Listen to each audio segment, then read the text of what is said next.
자, 여기 그냥 빈 페이지가 있습니다. 컴포넌트 쓰긴 했지만 저기다가 그룹 앤드 프레임이라고 쓰겠습니다. 앤드라고 안 하고 버셔스라고 쓸게요. 자, 그룹과 프레임을 비교 한번 해보도록 하겠습니다.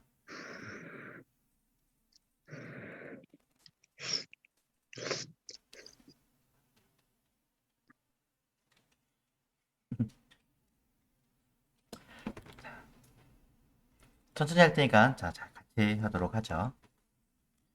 일단 박스를 한번 그려보도록 하겠습니다. 단순한 사각형 박스를 하나 그려보고요. 이 위에 자, 하나를 더 그릴게요.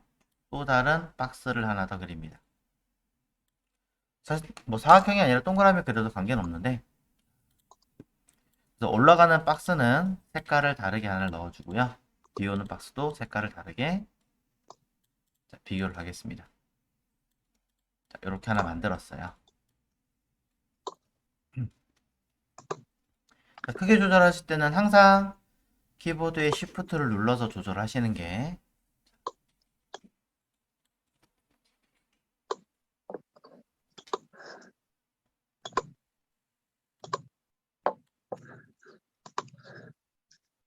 자, 이 아이를 가지고 자, 바로 진행을 해보겠습니다. 뭐 안쪽에 거는 조금 말값도 넣어서 설명하는 게 낫겠죠. 이 아이를 그대로 카피할게요. 자, 그대로 카피를 해서 저는 첫 번째 자리에다가는 그룹이라고 쓰고요.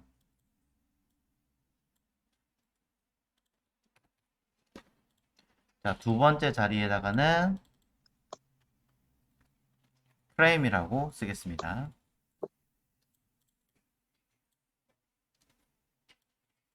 따로 몇 가지 컴포넌트 같은 걸 쓸 수도 있으니까 별도 프레임에다가는 컴포넌트 하나 만들어 놓을게요. 위쪽은 그런 게 있다 정도만.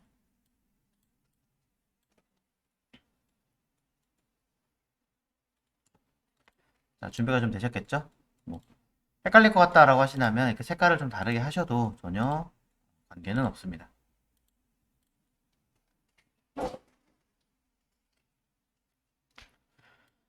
다음 한번 진행을 해보겠습니다. 자, 그룹과 프레임의 차이는 일단 눈에 보이는 게 제일 처음에 다르죠.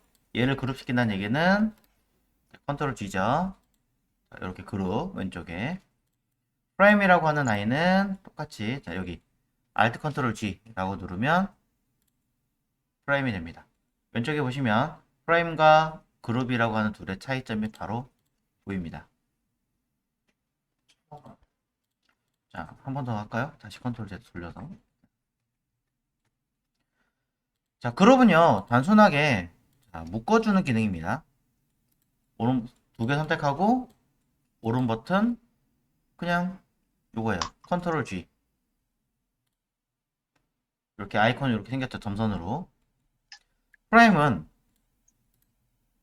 프레임 셀렉션. 얘는 컨트롤 G가 아니라 Alt 컨트롤 G. 말을 혹시 잘못한 것 같은데 왼쪽에 있는 아이는 컨트롤 G, 오른쪽에 있는 프레임은 프레임 셀렉션. 단축키가 일단 다르기도 하고 눌러보시면 형태 자체가 왼쪽에 아이콘 자체가 다릅니다. 자, 정말 단순한 무식하게 얘기를 하자면 1. 뭐가 달라요? 그냥 아이콘 모양이 다르다. 말도 안 되는 그냥 심플한 얘기를 한 거예요. 자, 그런데 이 아이는 첫 번째 다른 점. 자, 카피해서 보여드릴게요. 첫 번째 다른 점은요. 자, 그룹 자체에다가 색깔을 한번 넣어 볼게요. 오른쪽에 보시면 fill이라는 곳이 있고요. Click to replace mix content라고 써 있습니다. 클릭을 해서 색깔을 바꿀 수 있다고 써 있습니다. 오른쪽에. 그래서 그룹 자체만 놓고 뒤에 여기 플러스 키를 눌러서 색깔을 바꿔보시면 보시는 바와 같이 색깔이 통으로 바뀝니다. 그리고 안에 있는 내용을 확인해 보시면 실제로 안에 있는 내용들도 같이 변경된 걸 알 수 있습니다.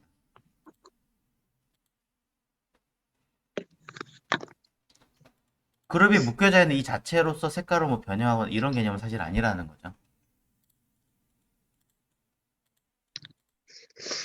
자, 그런데 오른쪽에 있는 프레임의 경우는요. 이걸 자체를 프레임 좀 크게 나누고 할 거랬나요? 그냥 할게요. 프레임의 경우는 안에 있는 요소가 아니라 안에 요소 지금 두 개 있습니다. 겉에 감싸고 있는 프레임 자체에서 제가 색깔을 바꿔보겠습니다. 필, 이 자리에 자, 눈을 켜고요. 꺼져 있습니다. 기본적으로. 눈을 켠 다음에 색깔을 제가 다른 색깔로 바꿔보겠습니다. 자, 그랬더니 안에 들어있는 내용에 들어있는 개체, 도형 두 개는 그대로 살아있죠. 전혀 변화 없죠. 색깔이 분명히 들어가 있음에도 불구하고 변화가 없습니다. 왜 그러냐? 이유는요. 안에 들어있는 도형은 도형이고 틀은 틀이에요. 구분되어 있어요. 그 얘기는 뒤에 있는 틀 중에 하나를 안쪽에 있는 거 말고 바깥쪽에 있는 이 아이 하나를 눈을 꺼볼게요. 틀의 색깔이 들어가 있는 게 보입니다. 일종의 이 프레임 자체도 하나의 도형으로 인식된다라고 보셔도 된다라는 거죠. 쉽게 말하자면.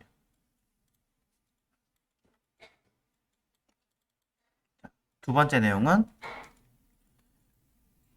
그룹은 묶임이고 어떻게 보면 프레임은 프레임 틀도 어떠한 도형이다라고 판단하셔도 완벽하게 표현된 건 아니지만 조금 아주 틀린 말은 또 아니라는 거죠. 좀 약간 개념이 다르지만.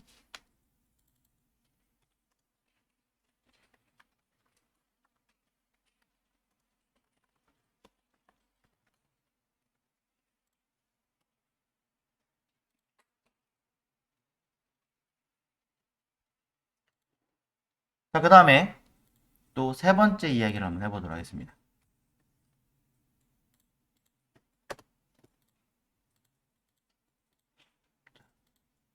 오잉, 오잉, 오잉. 자, 세 번째.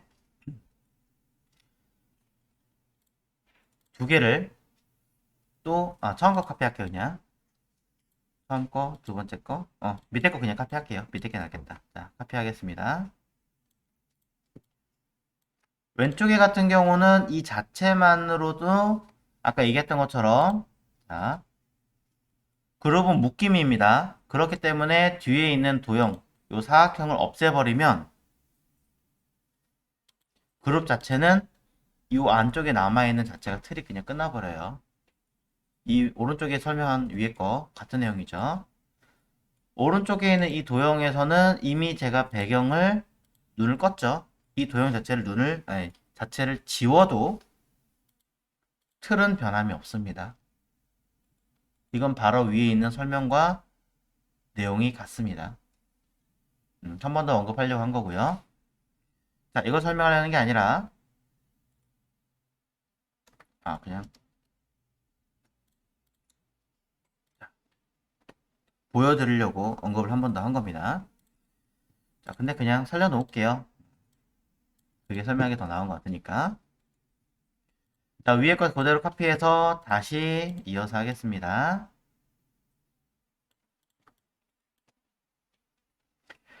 자, 왼쪽에 있는 도형은 도형 겉에 있는 거 말고요. 안쪽에 있는 도형. 안쪽에 있는 도형을 잡아서 제가 무엇을 할 거냐면 오른쪽에 컨스테인츠라고 하는 이 아이의 내용을 보면요. 위쪽과 왼쪽을 기준으로 도형을 움직이게 하겠습니다. 라고 처리가 되어 있습니다. 이렇게 되어 있으면 일종의 이렇게 처리를 했을 때 원래는 위와 왼쪽이 고정되어 있다라는 개념으로 잡히는 거예요. 그런데 얘는 보시면 그런 거랑 전혀 관계없이 그룹이 그냥 같은 비율대로 커집니다.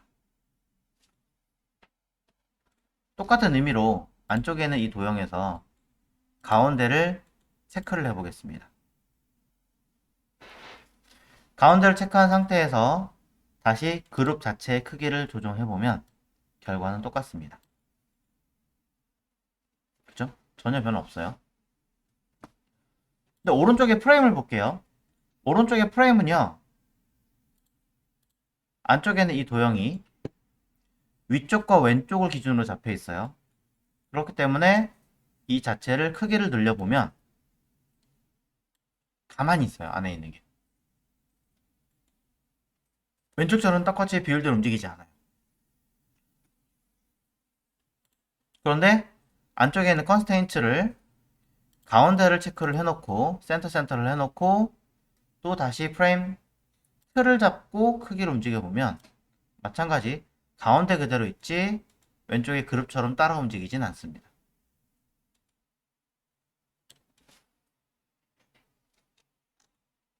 즉 그룹과 프레임의 또 다른 차이점은 그룹은 그냥 그 자체를 하나의 도형처럼 인지하게 만드는 거고요. 어떻게 보면은 그 캐릭터 그림 같은 걸 이제 다른 어떤 작업할 때 그룹 묶어주는 것처럼 오른쪽에 있는 프레임은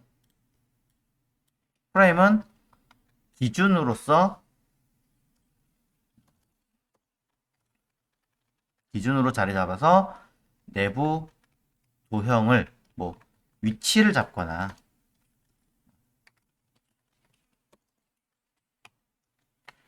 그 이외의 형태를 처리하는 기능들을 가지고 있습니다. 물론 크기를 조절하는 것도 가능한 걸로 알고 있습니다. 그래서 전체적인 기준의 범위를 설정을 할 때 왼쪽 오른쪽 기준, 위아래 기준, 현재 기준으로 자리 잡고 해버리면 틀은 같이 커지기도 합니다. 근데 이것도 좀 다른 게 보면 이 간격이 달라지진 않아요. 왼쪽은 무언가 간격이 변하는 걸 볼 수 있죠. 스케일의 개념이에요. 얘는.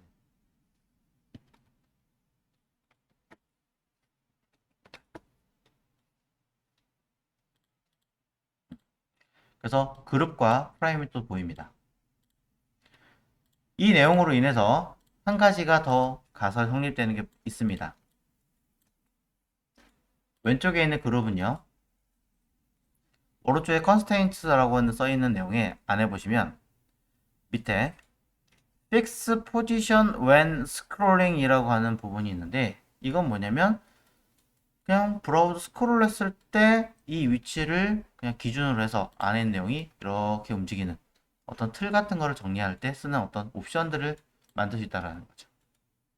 이거 조금 애니메이션 같은 거 처리할 때거나 해봐야 좀 알 수 있는 부분이고 제가 설명하고 싶은 건 이겁니다. 오른쪽에 있는 이 프레임 같은 경우는 자, 얘도 똑같이 이거 설명이 아니라 죄송합니다. 위에 거 설명하려고 했는데 자, 질문 중간에 나온 게 하나 있는데 반응형 웹을 만들 때는 프레임으로 묶어야 되는가? 맞습니다. 반응형 만들 때는 프레임으로 묶어야 되는 게 맞아요. 이 뒤에 있는 게 이 틀이잖아요. 그러니까 얘가 사이즈가 이렇게 변형됐을 때 그쵸? 기준을 어떻게 잡았느냐에 따라서 안에 내용이 따라 움직이잖아요. 자, 다시 설명할게요. 요 컨텐츠 밑에 있는 요거 설명하는 게 아니라 요 그룹 밑에 있는 이 부분을 설명하고 싶었어요. 자, 그룹 밑에 있는 이 부분에는 현재 아무것도 없습니다. 그냥 사이즈와 위치값, 각도, R값 이거밖에 없습니다. 그런데 오른쪽에 있는 프레임은 잡아보시면 클립 컨텐트라고 하는 항목이 생겨나 있습니다. 한 가지 더 프레임 옆에 보면 세로형이냐 가로형이냐 한 가지 옵션 더 있죠? 누르면 안에 있는 요소에 의해서 이 프레임 안에 밑에 있는 요 박스가 없다라는 가정하에 내부에 들어있는 요소의 크기만큼 형태를 픽스로 맞춰줄 거냐 이런 옵션이 있는 반면에 그룹은 그러한 내용들이 없습니다. 없어요. 즉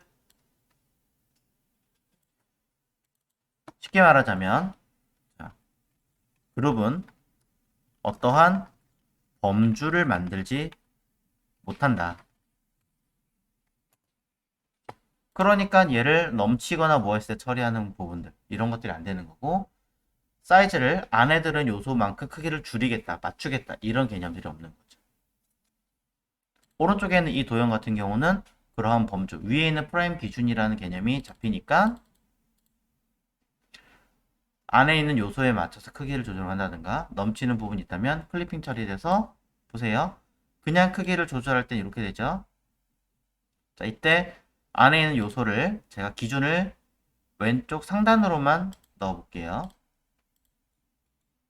자, 답, 네, 두 개. 그럼 요 범위는 그대로 유지를 하는데 박스 줄여보겠습니다. 안에가 그대로잖아요. 그쵸? 이때 클립을 눌러보겠습니다. 사라지죠. 넘치는 범위를 이렇게 제어할 수 있는 형태가 됩니다. 이걸 오버플로우라고도 말을 하는데 자, 내부 요소만큼 크기를 설정하거나 또는 넘치는 부분들을 처리할 수 있는 기능들이 있습니다.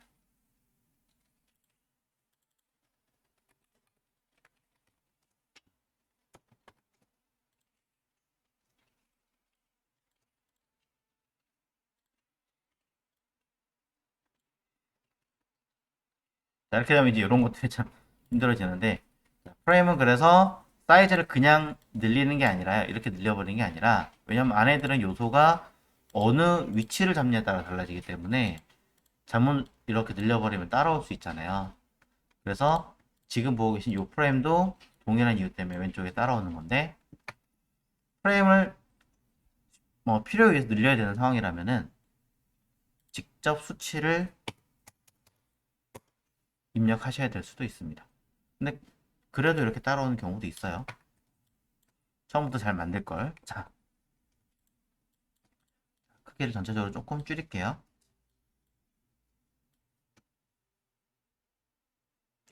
자, 이런 문제가 생기는군요. 그냥 가겠습니다. 어쩔 수 없네요. 자, 어차피 바깥의 거는 중요하지 않으니까. 자, 그 다음에 또 하나 그대로 카피하겠습니다.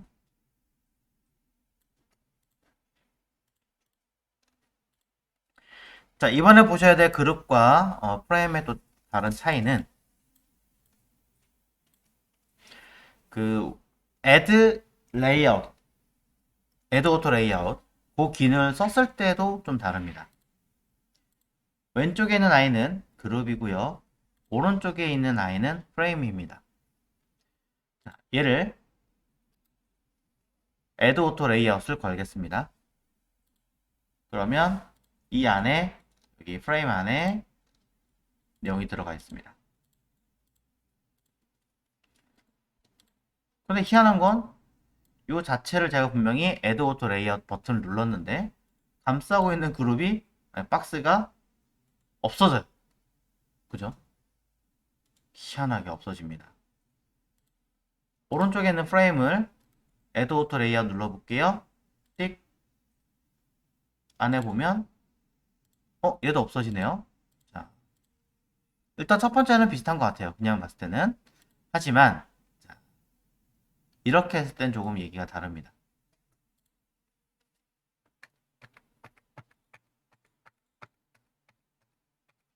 시간이 걸리니까 위에 그냥 카피할게요. 자, 하나의 일부러 그냥 도형 하나를 이건 이렇게 설명하는 게 좀 더 빠르더라고요. 자, 이 자체를 컴포넌트를 걸고 그냥 하겠습니다. 그룹되어 있는 아이를 컴포넌트로, 그 다음에 프레임 처리된 아이를 컴포넌트로 걸겠습니다. 자, 이래 놓고 설명하는 게 더 나을 것 같아서.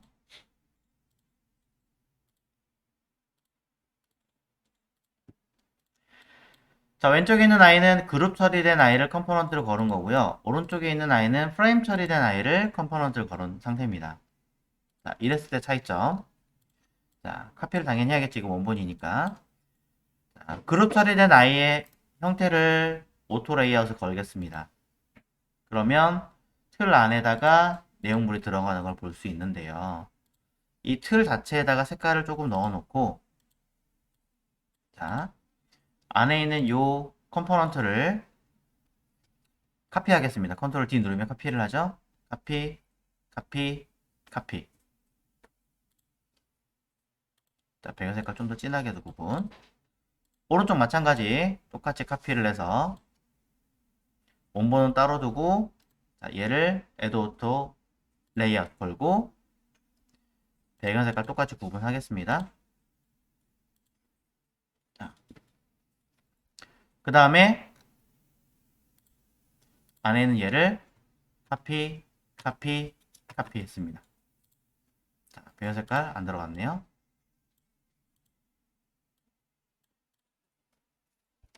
자, 지금까지는 똑같아요. 지금까지는 똑같은데, 자, 여기서 현재 그룹되어 있는 내부에다 다른 도형을 넣고 싶어요. 아니면 다른 어떤 글씨 박스를, 텍스트 박스를 넣고 싶어요. 자, 여기서부터 문제가 발생을 합니다.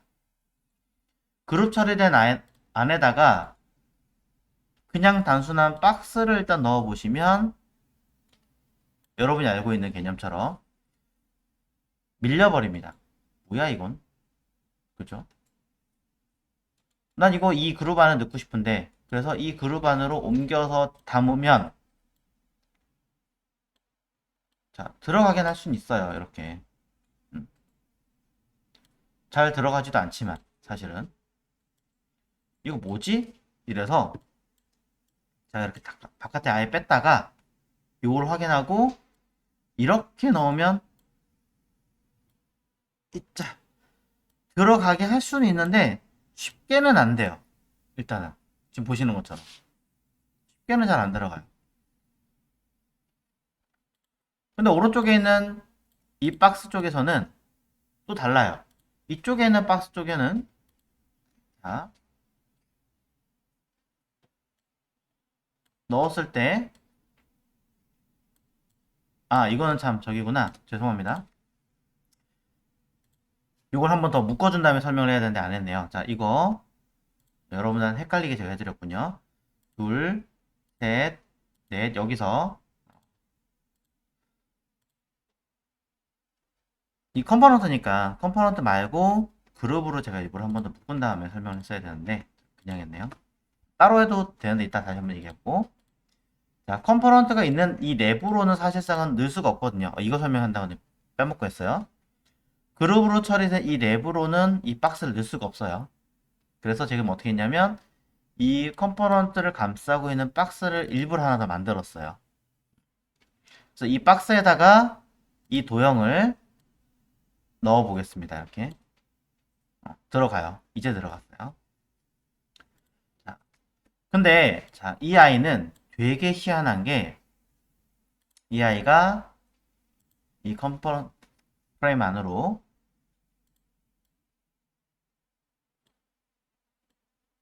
자, 넣습니다.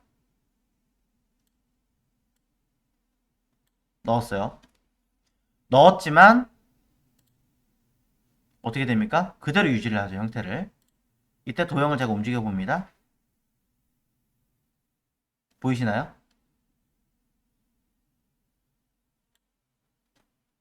요 그룹 안에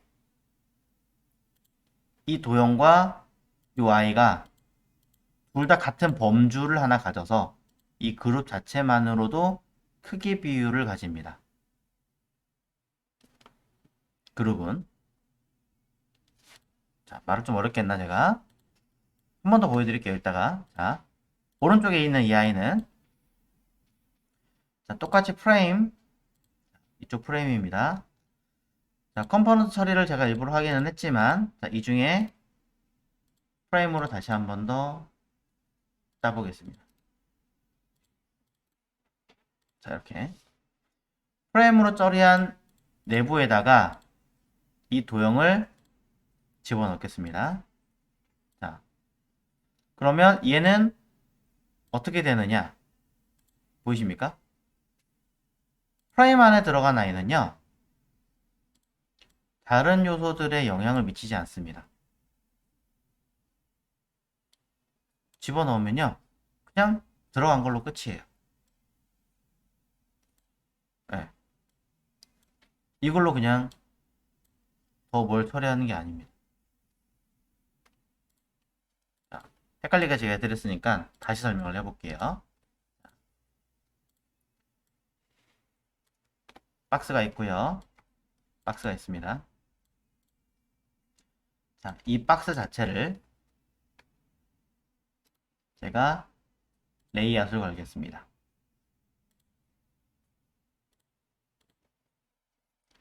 자, 그러고 나서 얘를 카피를 할게요. 자, 방향을 그냥 오른쪽으로 돌리겠습니다. 아,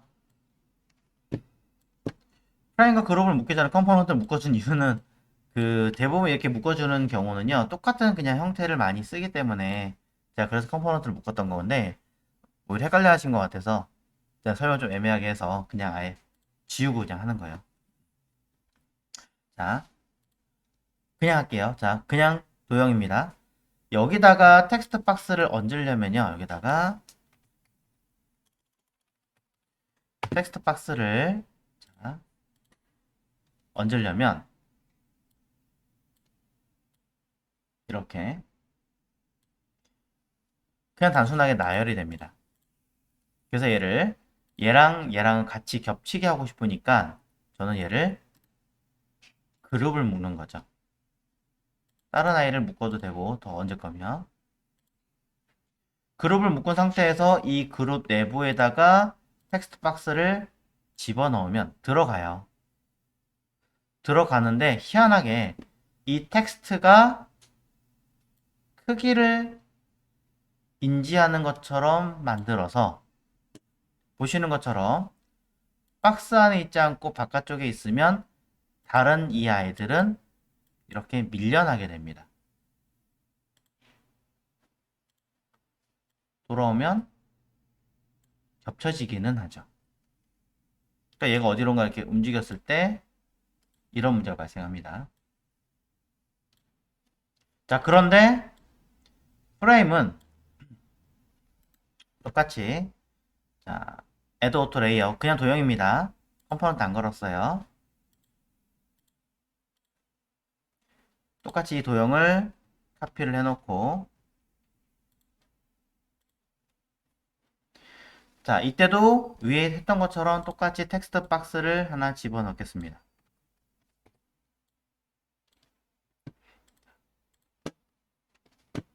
UI를 그대로 똑같이 아까처럼 집어넣으면 지금처럼 밀려나가게 되는데 얘는 동일한 요소의 개념으로 잡혀서 그게 아니라 이쪽 위에 거죠. 버그인가 봐요. 화면에 바로 안 뜨는 거 보니까. 자, 이 아이를 이 안으로 집어넣으려면 그룹이 아니라 이번엔 프레임으로 넣을게요. 프레임, 다른 프레임은 잡아도 상관없습니다. 이 프레임 안에다가 텍스트 박스를 그대로 집어넣으면 넣는 순간 어떻게 됩니까? 뒤에 있는 도형들이 그냥 딸려오죠. 하지만 텍스트 박스는 그대로 원래 있던 위치 그대로 있습니다. 그럼 이걸 어떻게 해야 돼요? 데리고 오는 수밖에 없어요.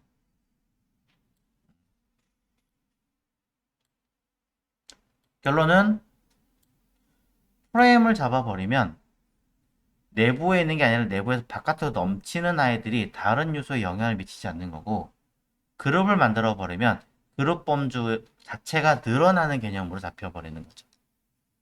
뭐랑 위에 언급했던 내용들 보면 그룹은 그 자체를 하나의 도형처럼 만든다 라는 기준에 성립하는 거죠.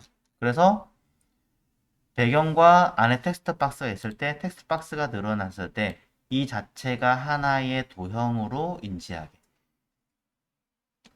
밑에 있는 아이는 프레임은 이 텍스트 박스가 넘쳤을 때 범주 얘는 하나의 범주만 인식하는 것으로 만들어 놓았기 때문에 텍스트 박스가 넘쳤다고 해서 이렇게 넘쳤다고 해서 다른 도형들에서 어떤 영향을 받거나 하지는 않는다는 겁니다.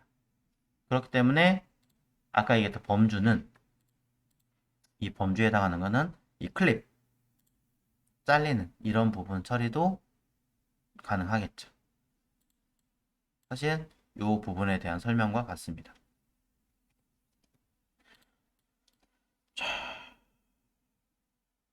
뭐 이런 것들. 자, 이런 것들에 대한 차이가 좀 있더라고요. 그래서 처음에는 이걸 어떻게 설명을 해야 될까 좀 제가 헷갈려가지고 좀 당황하게 좀 해드리긴 했는데, 음, 핵심적인 개념은 그룹은,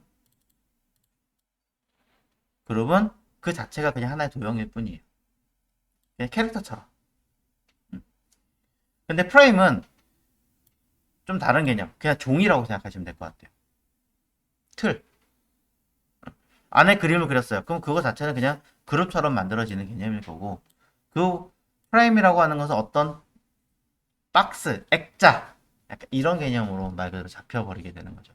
액자 안에 액자를 똑같이 넣고 또 처리할 수 있는 개념처럼 인식하시면 조금 낫지 않을까.